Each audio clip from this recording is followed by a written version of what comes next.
Hi friends, welcome back to my YouTube channel. ನಾನಿವತ್ತು ಒಂದು medicinal plant ಬಗ್ಗೆ ತಿಳಿಸ್ಕೊಡ್ಬೇಕು ಅಂತ ಅಂದ್ಕೊಂಡಿದ್ದೀನಿ. ಅದು ನರಳೆ ಕೊಡಿ ಅಂತ. ಇದರಿಂದ ತುಂಬ ಯೂಸಸ್ ಇದೆ. ಲೈಕ್ ಇದು ಬೆನ್ನು ನೋವು ಮತ್ತು ಮೂಳೆ ಮುರಿದಾಗ ಇದನ್ನು ಜಜ್ಜಿ ನಾವು ಯಾವ ಕಡೆ ಮುರಿದೋಗಿರುತ್ತೆ ಆ ಕಡೆ ಹಚ್ಚಿದ್ರೆ ತುಂಬ ಬೇಗ ಕ್ಯೂರ್ ಆಗುತ್ತೆ. ಮತ್ತು ದೇಹದಲ್ಲಿನ ಕೆಟ್ಟ ಬೊಜ್ಜು ಕಡಿಮೆ ಮಾಡುತ್ತೆ. ಈಗ ಮಳೆಗಾಲ ಆಗಿರೋದ್ರಿಂದ ಯೂಶಲಿ ಮಕ್ಕಳಿಗೆಲ್ಲ ಕೆಮ್ಮು ನೆಗಡಿ ಎಲ್ಲ ತುಂಬ ಇರುತ್ತೆ. ಸೊ ಅದರಿಂದ ಚಟ್ನಿ ತಪ್ಪಿದ್ರೆ ಬಜ್ಜಿ ಮಾಡಿ ನಾವು ಮಕ್ಳಿಗೆ ಕೊಟ್ಟರೆ ಅದು ಕೂಡ ಬೇಗ ಕ್ಯೂರ್ ಆಗುತ್ತೆ. ಇಲ್ಲಿ ನಾವು ನಮ್ಮ ಜಮೀನಲ್ಲಿ ಒಂದು ಸೀಬೆ ಹಣ್ಣಿನ ಮರಕ್ಕೆ ನಾವು ಆ ಬಳ್ಳಿನ ಹಬ್ಸಿದ್ದೀವಿ. ತುಂಬ ಚೆನ್ನಾಗಿ ಹಬ್ಬುತ್ತೆ.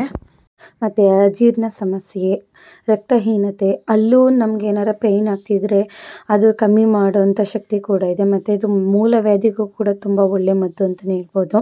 ಯಾರಿಗೆಲ್ಲ ಚರ್ಮ ಸಮಸ್ಯೆ ಇರುತ್ತೆ ಅದು ಕೂಡ ಇದರಿಂದ ಬೇಗ ಕ್ಯೂರ್ ಆಗುತ್ತೆ. ಮತ್ತು ಸಂಧಿವಾತ ಯಾರಿಗೆ ಜಾಸ್ತಿ ಇರುತ್ತೆ ಅವರು ಕೂಡ ಇದನ್ನು ಸೇವಿಸ್ಬೋದು. ನಾನು ನೆಕ್ಸ್ಟ್ ವಿಡಿಯೋದಲ್ಲಿ ಇದ್ರ ಬಜ್ಜಿ ತಪ್ಪದ ಚಟ್ನಿ ಯಾವ ರೀತಿ ಮಾಡೋದಂತ ತಿಳಿಸ್ಕೊಡ್ತೇನೆ. ಈ ಮಾಹಿತಿ ನಿಮಗೆ ಇಷ್ಟವಾದಲ್ಲಿ ಪ್ಲೀಸ್ ಸಬ್ಸ್ಕ್ರೈಬ್ ಮಾಡಿ, ಲೈಕ್ ಮಾಡಿ ಮತ್ತು ಕಮೆಂಟ್ ಮಾಡಿ. ಇನ್ನೂ ಒಳ್ಳೆ ಮೆಡಿಸಿನಲ್ ಪ್ಲ್ಯಾಂಟ್ ಬಗ್ಗೆ ನಿಮಗೆ ತಿಳಿಸ್ಕೊಡ್ತೇನೆ. C you, bye.